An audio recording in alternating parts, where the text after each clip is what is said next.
Hello guys, Canada आ गए हैं या आने वाले हैं, लेकिन समझ नहीं आ रहा कि कहाँ से कैसे शुरू करना है। और कनाडा आने के बाद सबसे पहले एयरपोर्ट से बाहर निकलने की एक्साइटमेंट ही नहीं होती। मन में बहुत सारे सवाल होते हैं कि कहाँ से शुरू करना है, कैसे आईडी बनेगी, बैंक अकाउंट कैसे खुलेगा, मोबाइल फ़ोन कैसे चलेगा, और हेल्थ केयर कैसे मिलेगी, और जॉब कहाँ सर्च करनी है। कितने ही सारे क्वेश्चंस हमारे माइंड में होते हैं। आज की वीडियो में मैं आपको सिंपल लैंग्वेज में बताऊंगी कि कनाडा आने के बाद सबसे पहले आपको किन इम्पोर्टेंट डॉक्यूमेंट्स और चीज़ों पर फोकस करना है।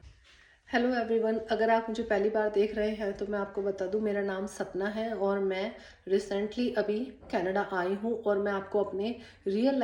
लाइफ एक्सपीरियंस जो मैं कनाडा में फेस करूंगी वो आपको अपने सिंपल लैंग्वेज में बताऊंगी। मेरा सिर्फ इस वीडियो को बनाने का सिर्फ इतना मतलब है कि ताकि मैं जो भी एक्सपीरियंस यहाँ पर कनाडा में नई नई चीज़ें एक्सपीरियंस कर रही हूँ वो आपके साथ शेयर कर सकूँ। सबसे पहले आपको क्या करना है, जो भी आपके इंपॉर्टेंट डॉक्यूमेंट है, पासपोर्ट है, इमिग्रेशन ऑफिस से अगर आपको कोई डॉक्यूमेंट मिला है तो आपको उसको बिल्कुल ही संभाल कर रखना है, क्योंकि वो ही आपका एक प्रूफ है कि आपको कनाडा में मतलब परमिट मिला है रहने के लिए। वहाँ से आपको कोई डॉक्यूमेंट मिलेगा, वर्क परमिट, स्टडी परमिट या इमिग्रेशन का एक पीआर लेटर या जो भी आपको मिला है उसे आप संभाल कर रखिए, क्योंकि वो एक बहुत इंपॉर्टेंट डॉक्यूमेंट है। दूसरी इंपॉर्टेंट चीज़ है कि आप कौन से प्रोविंस में जा रहे हैं उसके बारे में आपको, जो भी उसकी सर्विसेज है उसके बारे में आपको इंफॉर्मेशन ले। कनाडा में कुछ सर्विसेज फेडरल लेवल पर होती है और कुछ प्रोविजनल लेवल पर होती है, तो आपको ये देखना है कि आप किस प्रोविंस में रहते हैं और उसकी वेबसाइट पर जाकर आपको वहाँ से इंफॉर्मेशन कलेक्ट करनी है कि आपको किन किन सर्विसेज का फ़ायदा मिलेगा या आप किन किन सर्विसेज का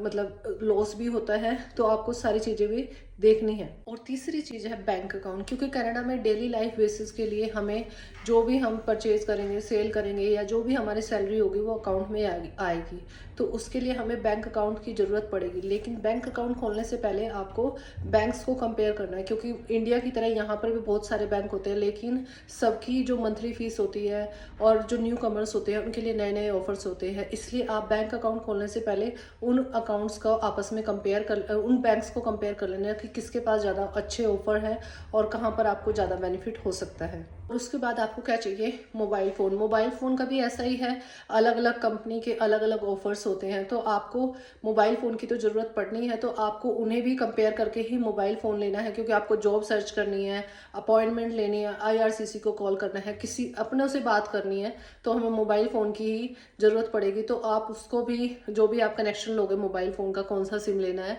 कौन सी कंपनी का, तो उसके लिए भी आप ऑफर्स को चेक कर लेना, क्योंकि न्यू कमर्स के लिए उसमें काफ़ी ज़्यादा ऑफर्स होते हैं। इसके बाद है ट्रांसपोर्टेशन, यानी कि आपके पास अगर कार नहीं है तो आपको बस से या ट्रेन से इधर से उधर जहाँ पर भी आपको जाना है जाना पड़ेगा। तो उसके लिए आपको सबसे पहले बस को कैसे यूज़ करना है, कैसे पेमेंट करनी है, क्या रूट्स हैं, सब कुछ आप पहले दिन ही समझ लेंगे तो आपको बहुत आसानी होगी। क्योंकि आपको कुछ भी जाना है, कहीं भी जाना है, तो सबसे पहले आपको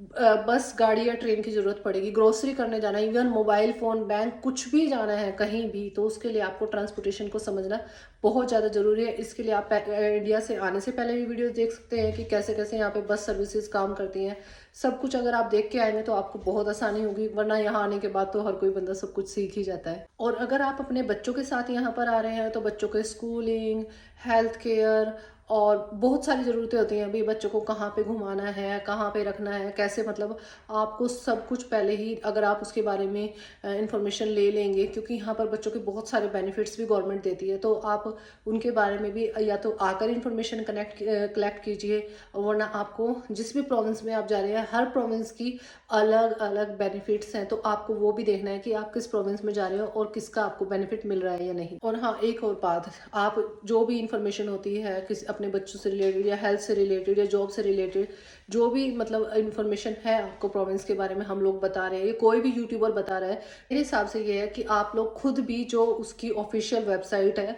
उस पर सर्च कीजिए, क्योंकि ये रूल्स रेगुलेशन कनाडा में बहुत जल्दी जल्दी चेंज होते रहते हैं, तो उसके लिए भी आप उस प्रोविंस की ऑफिशियल वेबसाइट पर जरूर सर्च। ये थी मेरी कनाडा आने के बाद की बेसिक चेकलिस्ट। यदि आप कनाडा आने वाले हैं या कनाडा आ गए हैं तो मेरी इस सीरीज़ को फॉलो कीजिए, क्योंकि मेरे को अभी 10 डे हुए हैं कनाडा आए हुए, और मैं अपने रियल लाइफ एक्सपीरियंस शेयर करूँगी। मैं सिर्फ आपको ब्यूटीफुल कनाडा नहीं दिखाऊंगी, मैं आपको यहाँ के जो हम स्ट्रगल फेस कर रहे हैं या जिन चीज़ों की हमें दिक्कतें आती हैं या हमारे बच्चों को आती हैं वो शेयर करूँगी। और अगर आपको मेरे बारे में कोई इन्फॉर्मेशन चाहिए तो मैं अपनी एक इंट्रो वीडियो बना दूंगी। मैं पहले भी 2023 में कनाडा आई थी और अब मैं 26 में कनाडा आई हूँ, तो मैं आपको अपना सारा एक्सपीरियंस शेयर करना चाहती हूँ। Guys please do follow me and thank you for watching and please do subscribe me.